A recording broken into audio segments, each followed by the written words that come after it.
12.2 में पहले इसका बेसिक समझेंगे।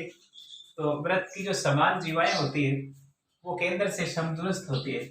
एक वृत्त, इसका एक केंद्र और केंद्र से जैसे कोई दो समान जीवाएं हैं, एक तो AB और एक CD, तो ये दूरी यानी ये दो बराबर दूरी पर हो, वैसे समान है इसलिए ये केंद्र से समान दूरी पर होती है। तो यहाँ 2 सेमी या 2 सेमी बराबर होगा। जैसे ये समान होने पर दूरियां समान हो जाएगी और दूरी बराबर होने पर ये जो कई बार ऐसा दिखेगा कि इसकी दूरियां समान बराबर है, बराबर दूरी पर है, तो क्या ये जीवा समान होगी? तो हाँ, जीवा समान होगी।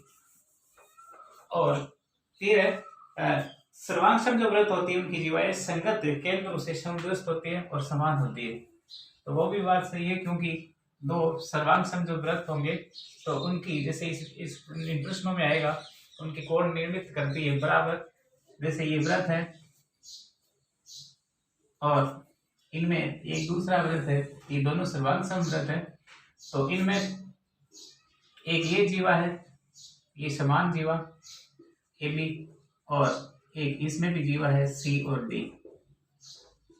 इनकी दूरी जैसे ये 5 सेंटीमीटर, ये भी 5 सेमी हो, तो ये दोनों ही क्या होगी? केंद्र पर समान कोण अंतरित करेगी। और समान कोण हो दोनों के तो ये समान जीवाएं होती है।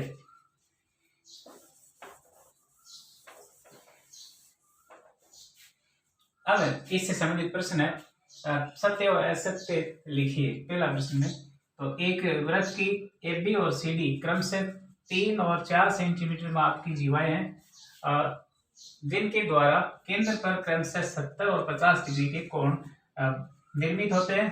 तो एक वृत्त, इसमें एक 3 सेमी की जीवा, ये 3 सेंटीमीटर की जीवा यानी AB, ये वृत्त का केंद्र O, और दूसरी जीवा है 4 सेंटीमीटर की, तो ये 4 सेंटीमीटर की,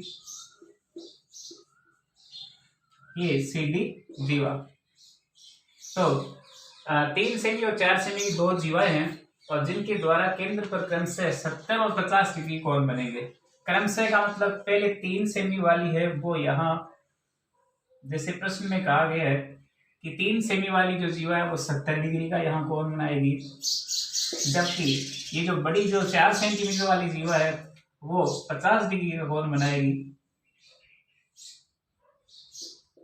तो ये पहला में असत्य होगा, क्योंकि जो बड़ी जीवा होती है वो केंद्र पर बड़ा ही कोण निर्मित करेगी तथा छोटी जीवा होती है वो छोटा कोण निर्मित करती है।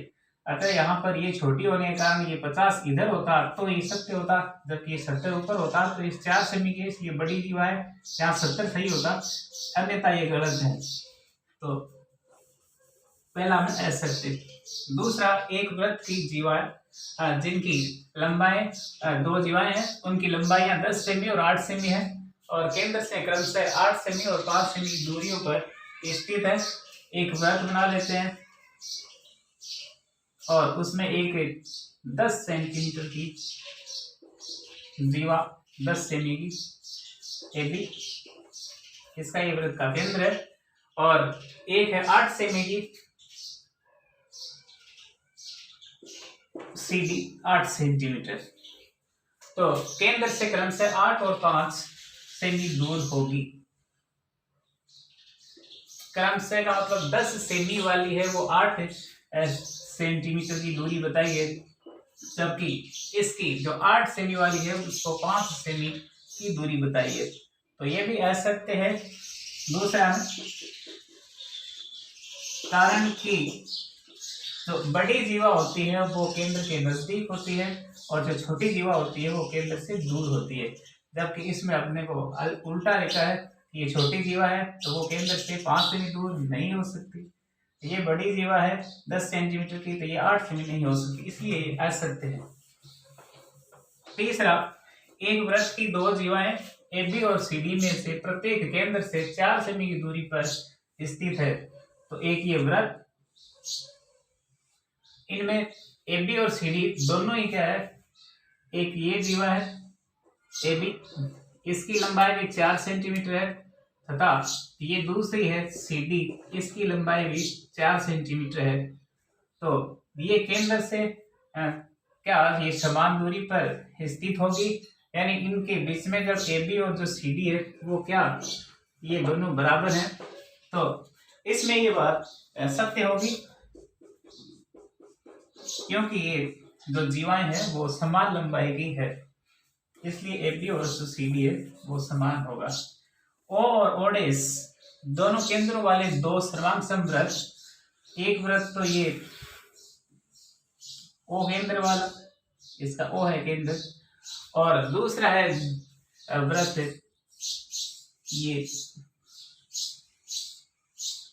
OD वाला। तो ये दोनों A और B बिंदु पर प्रतिच्छेदित होते हैं, तब कोण AOB यानी ये एक जीवा हो जाएगी, यहाँ AOB यहाँ निर्मित होगा, यानी कोण AOB क्या ये बराबर है इसके कोण AOB के। तो इसका कारण भी सत्य होगा, क्योंकि इसके बीच में जो जीवा है, दोनों की जो घनिष्ठ जीवा है वो समान है, इसलिए इस केंद्र पर जो निर्मित दोनों कोण है इन जीवाओं द्वारा, इधर भी इसका भी ये AOB यहाँ कोण और इसका भी ये AOB यहाँ निर्मित दोनों कोण आपस में समान होंगे, कारण इनकी जो जीवा है वो समान है, यानी उभयनिष्ठ है, इसलिए ये भी सत्य होगा 4 नंबर। अब 5वां, 3 संरेखी बिंदु से होकर एक वृत्त खींचा जा सकता है। तो एक मान लिया ये 3 बिंदु है, अपन A, B और ये C, इन 3 बिंदुओं से जो एक संरेखी है, संरेखी का मतलब एक ही रेखा पर स्थित है, एक ही रेखा पर स्थित होने का इनको संरेखी बिंदु पे बोलते हैं। और क्या इन तीनों से एक वृत्त ऐसा खींचा जा सकता है जो कि इन तीनों से होकर जा सकता है? तो ऐसा कभी नहीं हो सकता, क्योंकि दो बिंदु से जो संरेखी होते हैं उनसे तो अपन ऐसे वृत्त खींच सकते हैं, जैसे A और B बिंदु से, या आप A और C से ऐसा वृत्त भी बना सकते हैं, पर तीनों बिंदु से वृत्त ऐसा नहीं बन सकता, इसलिए ये असत्य है। 6वां, दो बिंदु A और B से होकर 4 सेमी त्रिज्या का एक वृत्त खींचा जा सकता है, जबकि A और B के बीच की दूरी यानी 8 सेमी हो। अब यहाँ 8 सेमी की कोई रेखा, इसका A और ये B जो छोर हैं, अब इस पर 4 सेंटीमीटर की त्रिज्या का क्या ये वृत्त अपन खींच सकते हैं, एक तो इधर और एक इधर 4 सेंटीमीटर का क्या वृत्त खींचा जा सकता है। तो इसका मतलब 4 सेमी और 4 सेमी, क्योंकि ये पूरी जीवा व्यास है और 8 सेमी की कुल दूरी होगी, तो 4-4 सेंटीमीटर की अपन इस पर वृत्त खींच सकते हैं, तो ये बात सत्य होगी। दो को समझने के लिए वृत्त की त्रिज्या 13 सेमी एक वाला एक वृत्त कच्चा चित्र बना लेते हैं।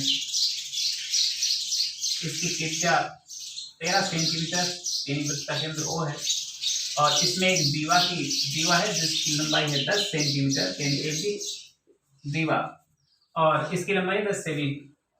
इससे वृत्त की जो त्रिज्या है वो R बराबर 13 सेंटीमीटर, तो इसको अपन ऐसे ही मिला देंगे, ये बीच की दूरी होगी इस जीवा और इस केंद्र के बीच की दूरी, यानी ये हमें ज्ञात करना है लंब, और ये इसका आधार जो कि पूरा जो AB है वो पूरी लंबाई है 10, इसका मतलब ये आधा हो जाएगा, यानी O यहाँ P मान लेते हैं, तो BP जब ज्ञात करेंगे तो ये होगी AB बट्टे 2, तो AB का मतलब 10 बट्टे 2 बराबर 5 सेमी, और अपन को दे रखी है R बराबर 13 सेंटीमीटर। अब इसके बीच की दूरी अपन OP निकालेंगे, तो ये एक समकोण त्रिभुज है, और समकोण त्रिभुज में ये लंब होगा, ये आधार है और ये कर्ण है, तो लंब ज्ञात करने के लिए यानी पाइथागोरस प्रमेय होती है, उससे लंब का स्क्वायर बराबर कर्ण का स्क्वायर माइनस आधार का स्क्वायर, ये लंब ज्ञात करेंगे, इसका मतलब ये OP ज्ञात करेंगे, OP का स्क्वायर कर्ण है यहाँ पर 13 सेंटीमीटर, 13 का स्क्वायर माइनस आधार है इसका 5 सेंटीमीटर। तो ओपी का स्क्वायर बराबर 13 को 13 से गुणा करेंगे तो 169, 5 को 5 से गुणा करेंगे 25, तो ओपी स्क्वायर बराबर 169 में से 25 घटाएंगे तो बचेगा 144, इधर स्क्वायर है ये हटेगा तो ओपी बराबर 144 का वर्गमूल, इसलिए ओपी का मान आ जाएगा 12 सेंटीमीटर। क्वेश्चन नंबर 3 को समझने के लिए इसमें दिया है दो जीवाएं ए बी और सी डी जिनकी लंबाई एक की 6 है, नीचे वाले की ए बी की और इसकी है 12 सेंटीमीटर और एक दूसरे के समांतर है, आपस में समांतर है और वृत्त के केंद्र के एक ही ओर स्थित है। वृत्त का केंद्र ये है तो एक तरफ ही स्थित है और इनके बीच की दूरी 3 सेमी हो तो आपको इसकी त्रिज्या ज्ञात करनी है। अपन इसकी त्रिज्या को मान लेते हैं अक्ष, दोनों ये त्रिज्या समान होती है इसलिए अक्ष मान लिया। और ये जो 12 सेमी की दूरी है सबसे पहले इस बड़ी जीवा और ये सबसे एक है छोटी जीवा 6 सेंटीमीटर। तो अपन इसे जैसे पहले ये त्रिभुज लिया, त्रिभुज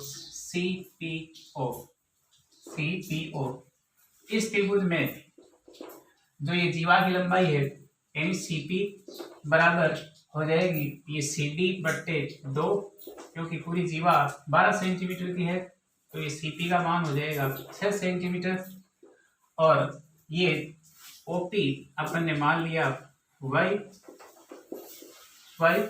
और ये C से O है वो मान लिया x, ये दोनों मान लिया गया। तो इस त्रिभुज में कर्ण का स्क्वायर अपने जो पाइथागोरस प्रमेय वो लगाएंगे तो कर्ण का स्क्वायर बराबर आधार का स्क्वायर प्लस लंब का स्क्वायर। तो इसमें जो कर्ण है वो x है, x का स्क्वायर बराबर इसका आधार है वो 6 का स्क्वायर प्लस लंब है वो y का स्क्वायर। तो x स्क्वायर बराबर ये हो जाएगा 6 6 36 प्लस y स्क्वायर, ये एक नंबर समीकरण मिली। दूसरा त्रिभुज OA और Q,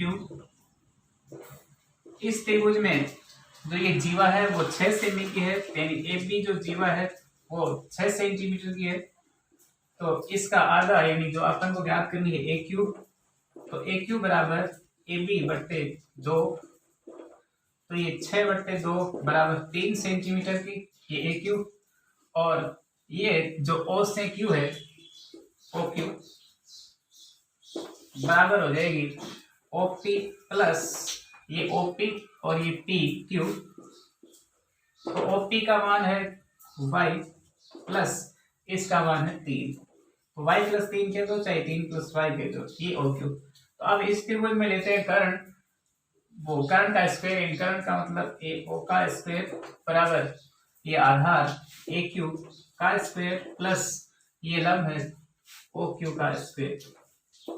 तो AQ यानी यहाँ AO का मान x का स्क्वायर बराबर AQ है वो 3 का स्क्वायर प्लस OQ है वो है 3 प्लस y का स्क्वायर।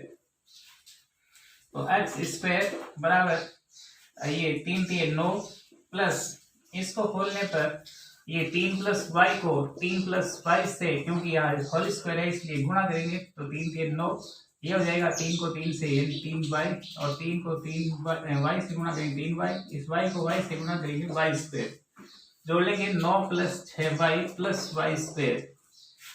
तो ये 9 plus 6y plus y square ये हमें प्राप्त होगी 2 नंबर समीकरण।